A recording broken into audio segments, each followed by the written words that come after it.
नहीं तो ये चमत्कार जो है छलावा है, इससे ज्यादा कुछ नहीं।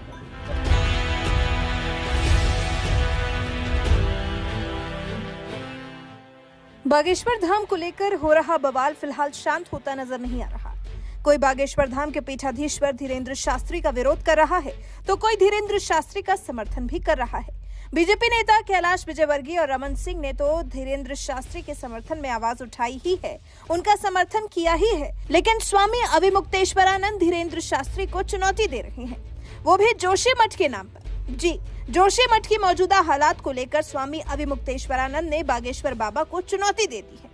जिस जोशीमठ में आई प्राकृतिक आपदा ने सरकार से लेकर संत महंतों को चिंता में डाला हुआ है, इसी बीच में धीरेन्द्र शास्त्री पर अंधविश्वास फैलाने का आरोप लगा है, जबकि पीठाधीश्वर शास्त्री ने इसे भगवान की कृपा बताया है।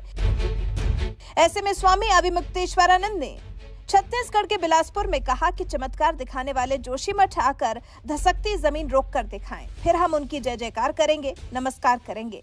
हालांकि स्वामी अविमुक्तेश्वरानंद ने किसी का नाम तो नहीं लिया है, लेकिन साफ है कि धीरेन्द्र कृष्ण शास्त्री पर हमला बोला है। मीडिया रिपोर्ट्स के मुताबिक स्वामी अविमुक्तेश्वरानंद ने रायपुर में दरबार लगाकर चमत्कार दिखा रहे बागेश्वर धाम के पंडित धीरेन्द्र शास्त्री को लेकर पूछे गए सवाल के जवाब में कहा कि चमत्कार दिखाने वाले यदि उनके जोशीमठ के मकानों में आई दरारों को अपने चमत्कार से भर दें तो वो उनका स्वागत करेंगे। इतना ही नहीं, स्वामी अविमुक्तेश्वरानंद ने ये भी कहा, हम उनके लिए फूल बिछाएंगे कि आओ, ये जो हमारे मकानों में दरार आ गई है, हमारे मठ में आ गई है, उसे जोड़ दो। शंकराचार्य ने कहा, आज सारे देश की जनता यही चाहती है कि कहीं कोई चमत्कार हो जाए। अगर किसी के पास कोई अलौकिक शक्ति आ गई और जादूगर की तरह छड़ी घुमाकर अचानक कुछ कर सकते हैं, तो जोशीमठ की जनता की भलाई के लिए कोई चमत्कार करके दिखाएं तो हम भी उनकी जय जयकार करेंगे, नमस्कार करेंगे। नहीं तो ये चमत्कार छलावा है, इससे ज्यादा कुछ नहीं है। हम लोग तो ऐसा चमत्कार नहीं जानते।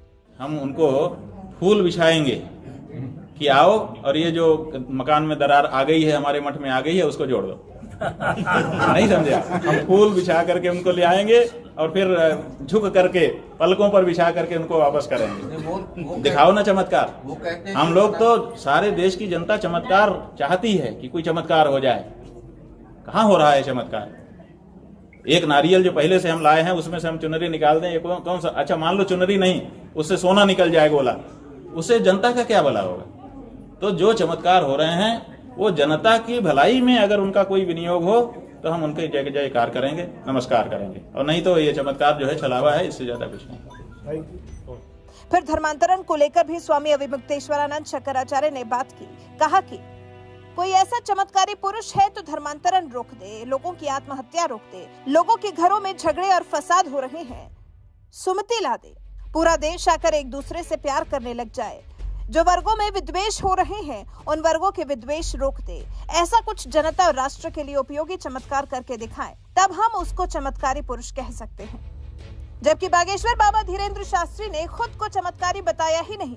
धीरेन्द्र शास्त्री ने कहा, सनातन धर्म का प्रचार करना हमारा मौलिक अधिकार है। अनुच्छेद 25 के तहत अपने इष्ट का प्रचार कर रहे हैं। अगर आप आ रहे हैं तो आपकी स्वेच्छा है। हमारा कोई दावा नहीं है कि हम आपकी समस्या मिटा दें, लेकिन हमें अपने इष्ट पर भरोसा है। हमारे इष्ट मिटा देंगे ये कहना गलत है क्या? हम अंधविश्वास कब फैला रहे हैं? जब हम दक्षिणा ही नहीं लेते, हम पैसा नहीं लेते हैं। हमें हनुमान जी ने चुना है। हम तो ये कहते ही नहीं कि हम चमत्कारी आदमी हैं। हम ये भी नहीं कहते कि हम ईश्वर हैं, ना ही हम कोई समस्या दूर कर सकते हैं। जैसे माता पिता अपने पुत्र की तबीयत खराब होने की प्रार्थना करता है, हम गुरु के नाते पूरे विश्व के लिए प्रार्थना करते हैं। गुरु का ये धर्म है, हम अंधविश्वास नहीं फैला रहे हैं। ये कहते हैं पीठाधीश्वर धीरेन्द्र शास्त्री। पीठाधीश्वर शास्त्री ने खुद पर आरोप लगाने वालों के लिए साफ कहा कि ये सिर्फ और सिर्फ सनातन धर्म को टारगेट करने की साजिश है। उन्होंने कहा, आप हनुमान जी के दरबार को अंधविश्वास कह रहे हैं, कल हमारे माता पिता को अंधविश्वास कह दोगे। ये सब सोची समझी साजिश है, सनातन धर्म को टारगेट करने की साजिश है। हम हिंदुओं को जागना होगा। हम अंधश्रद्धा उन्मूलन समिति के सपोर्ट में हैं, क्योंकि वो तांत्रिक दुनिया को सबक सिखा रहे हैं। हम भी यही काम कर रहे हैं। हम भी कह रहे हैं कि तुम दुनिया के चक्कर में मत पड़ो, भूत पिशाच के चक्कर में मत पड़ो, हनुमान जी के चक्कर में पड़ो।